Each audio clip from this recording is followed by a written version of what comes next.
Kim, can you tell us, how do you define simplicity parenting? Well, the simple definition for me is just regaining childhood. It's about bringing the space and grace back into childhood, but it's not about going backwards in time. It's about preparing kids. It's giving them the space to be creative, adaptable, innovative, to move into a world that's increasingly asking us as adults to be creative and innovative and really nimble and quick thinking. I think we're living in an increasingly deconstructing society where jobs aren't for life anymore. We have to take care of ourselves a lot more. We have to adapt very quickly in the workplace.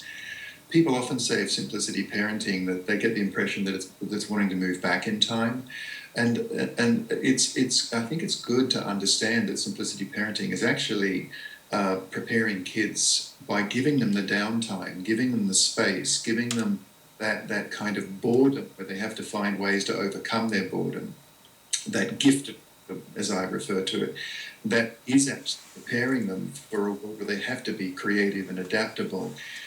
Giving kids a super scheduled life, giving kids that sort of that really fast-paced fever pitch scheduling, I think is actually well intentioned, but it's raising kids for the 1950s and 60s and 70s. That kind of world doesn't exist anymore. You see this issue from so many perspectives as a father yourself. Do you practice what you preach? Oh gosh, very much. That would be so ironic if I didn't. Yeah, yeah. No, Can you give very. us examples of how you go about that? Well, there's some of the things that it's always hard to comment on your own family. It's you don't sort of have a lot of distance, but I can tell you what other people say. One of the things that I'm often told, or people often remark on, is the fact that we don't have our children use digital technology. And when I say digital technology, they use lots of technology. They have used technology since they've been little. Technology is building a fort. Technology is a tree branch. Technology is knitting needles. There's a lot of things that are technology. My daughter is making her own clothes now. She's 13, using a sewing machine. So we often confuse technology with digital technology, but people often comment how our kids don't have access and don't use digital technology, and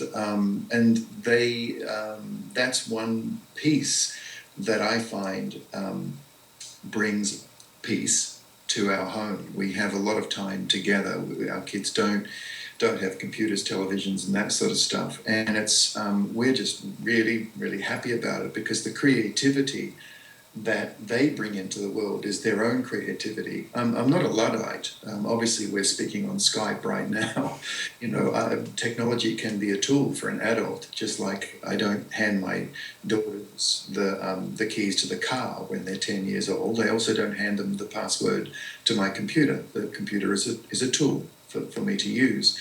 But the really interesting piece about this is that the piece that was in the New York Times just a couple of days ago, saying that kids can adapt and learn, the brain can adapt to technology within 7 days. You can learn to use a computer in 7 days. And so wanting to get kids involved in computers and televisions because it's a part of the modern world, people often say to me, TVs and computers are the real world, and I just ask them to pause over what they just said, like a screen is the real world, and I lean in and say, really, a screen is the real world, and just realize what we just said when we say that.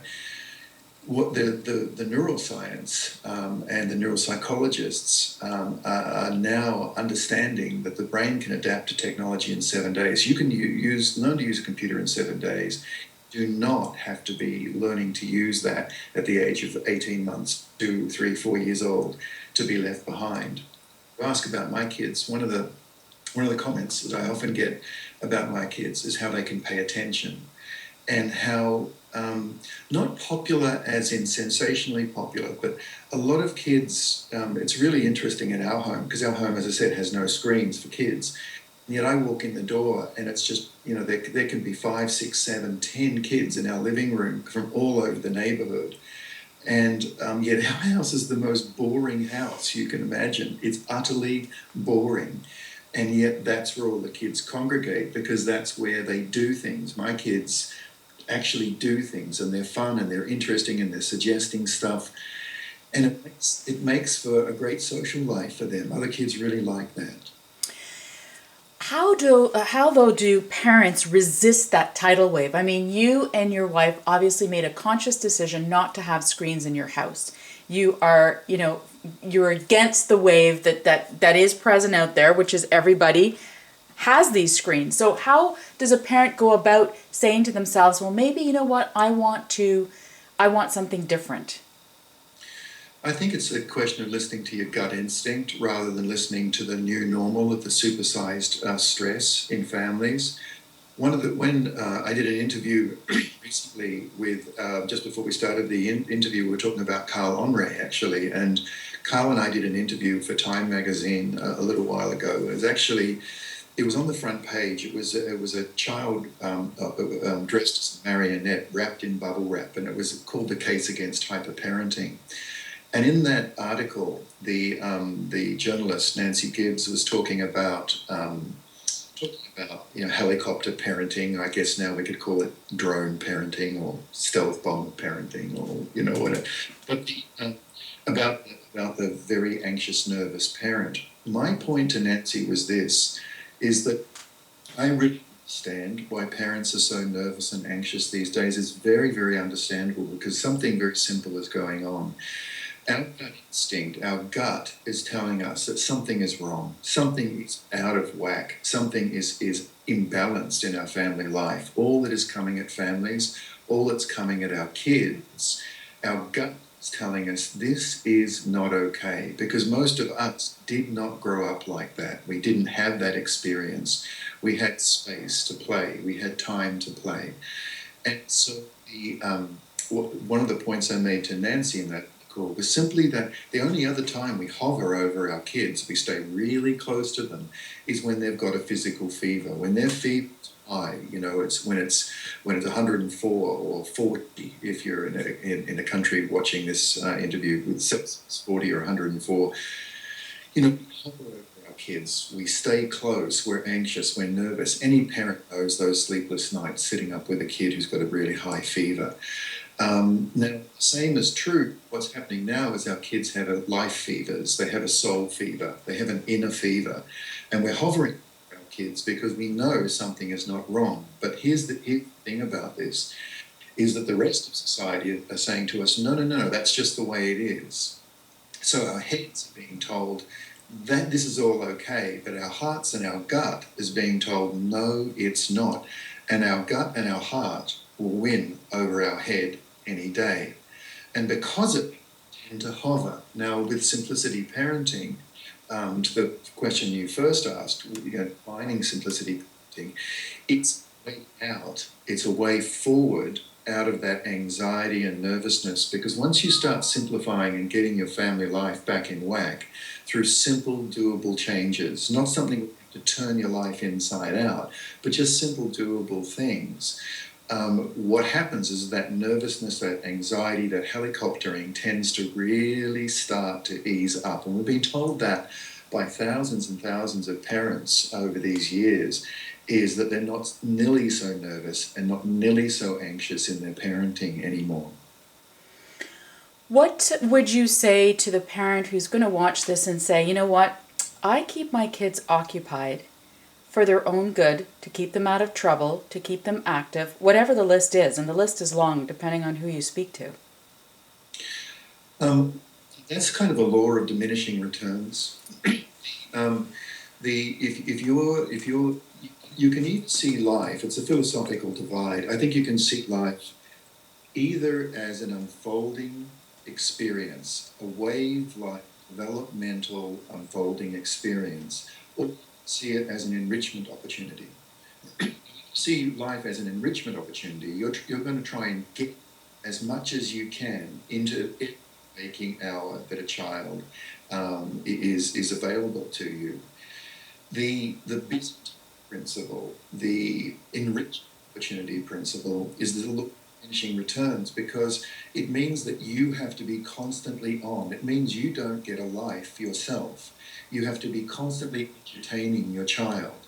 What you up structure for your child. You're continually spotting them and scaffolding them.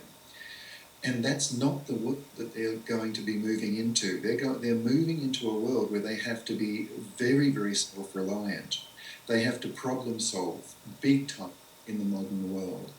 And so what I'm suggesting is, by backing off and leaving the kids, two things happen. First of all, you get your life back as a parent, which is great. You get a lot more time.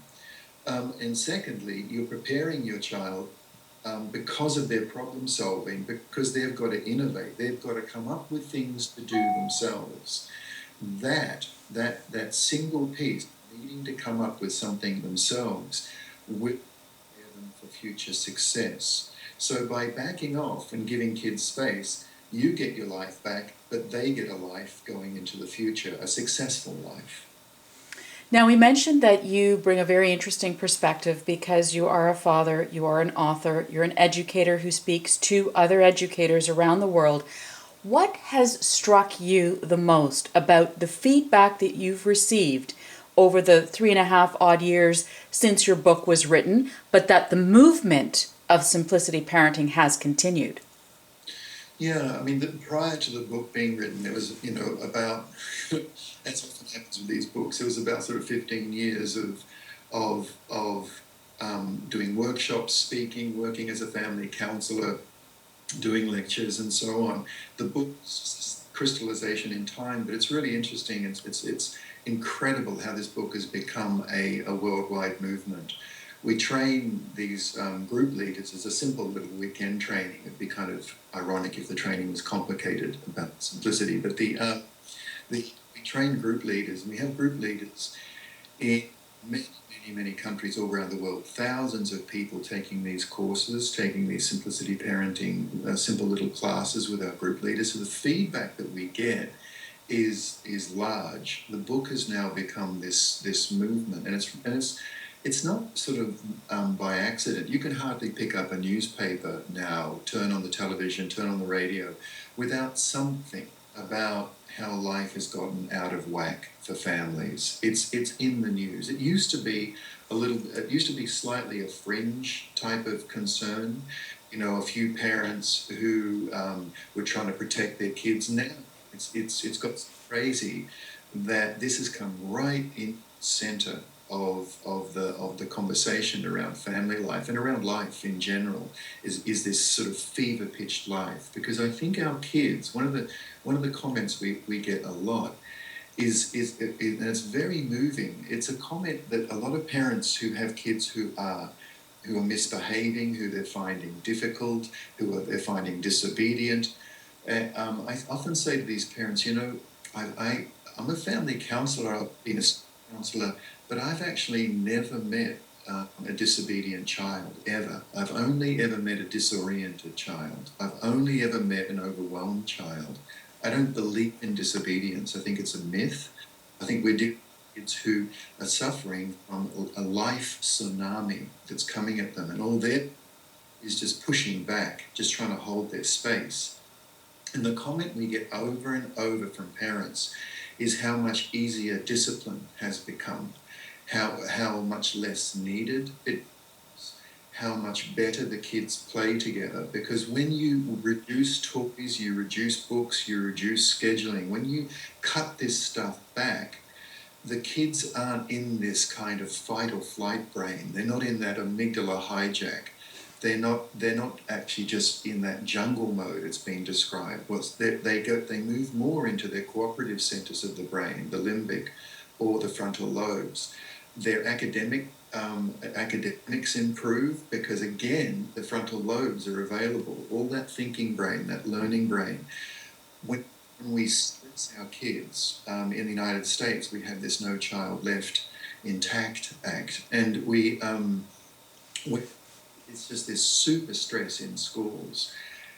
When we can counterbalance that at home by giving them a quieter, more balanced home life, and I'm not saying they should never do activities, of course, that's absolutely fine, but we need to give them decompression times, moments where they can decompress, moments when they can digest all that life food that's been coming at them.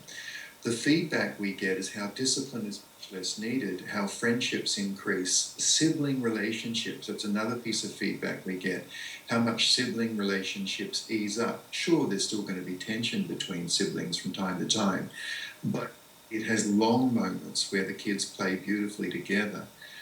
Parents sometimes comment strange, and that's a bit weird, like why do they play together better if they've got less toys, for example? And again, the neuroscience is pretty straightforward in that. I sort of, what is rare is precious. We all want to raise our kids in a spirit of gratitude. I mean, gratitude is hugely important. We don't want to raise our kids as entitlement monsters. No one wants that. And yet, by giving them more and more and more and more, what we're doing is setting in place a sense of entitlement. But we're also, when we reduce, what happens is that when you reduce toys, for example, and they've got just sort of 10 or 12 toys, and there they are in a basket, if they're littler kids, there they are, and there's fewer, what happens is that the kids are actually, first of all, they have the one toy, that one long stick, for example, sword, it becomes a structural thing to hold a blanket for a cubby house, it becomes a car that they moved in wheel. When they've got fewer toys, they have to their creativity and imagination has to kick in. When creativity and imagination kicks in, it's the same brain center that also is responsible for cooperation and collaboration. So by giving them less, by reducing the toys and the books and the clothes, that part of simplicity, which is only part of the simplicity parenting, but when we do that, the kids simply play. It's not by accident, and we get that kind of feedback over and over. But one of the pieces of feedback that we get that's for me really moving is how co-parents, partners comment how much better the relationship has become, how they've got closer together.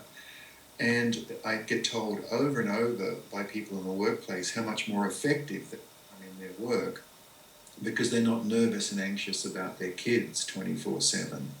How there's a connection that gets built in the family that goes much, much deeper. And that's really thrilling to hear. Kim, do you have any final tips or advice that you could share with parents who really struggle with this on a daily basis and maybe want to make these kinds of changes in their lives, but they just see the exact opposite all around them? Yeah, I mean, I think a lot of parents are getting good through the simplicity parenting community. So if they want to go onto this Facebook site, onto the blog, onto the website, and actually get tips, not just from me, but from the thousands of parents who write in regularly. It's marvelous to know that when you want to make a small change, there are a ton of other parents out there who can give you tips, give you support. I think the main piece I hear that's successful with simplicity parenting is to make it small and doable, to make immediately feel that you're doing something that is in the flow of family life, that you don't have to turn your life upside down to do this, you don't have to leave home and do all kinds of weird things. That to make it small, make it doable, get the support you need from others around you. And one of the pieces that I write about in Simplicity Parenting is that I have a long background in aid work, and I've worked in Cambodia, South Africa, Northern Ireland. I've worked in various development sites and sites where there have been terrible war-torn kids who are coming out of that. And I know wartime kids, but what I see going over and over is that in the West we've got this undeclared war on childhood going on. I see this stressed, anxious, nervous look, the same haunted look in many of the kids' faces. And I see that what's happening is that our kids are not coming from war with big stresses. What's happening is it's low-grade, continual, cumulative stress, which builds up the same neurological charge. And I guess as a final piece, Lianne, for my advice to parents is that there are in the world where there is war going on, there's so little we can do about that, and we all despair at that. But in this undeclared war on childhood, we can declare peace in our homes by simplifying and balancing. And that's my wish for parents. Kim, thank you so much for your time. We really appreciate it.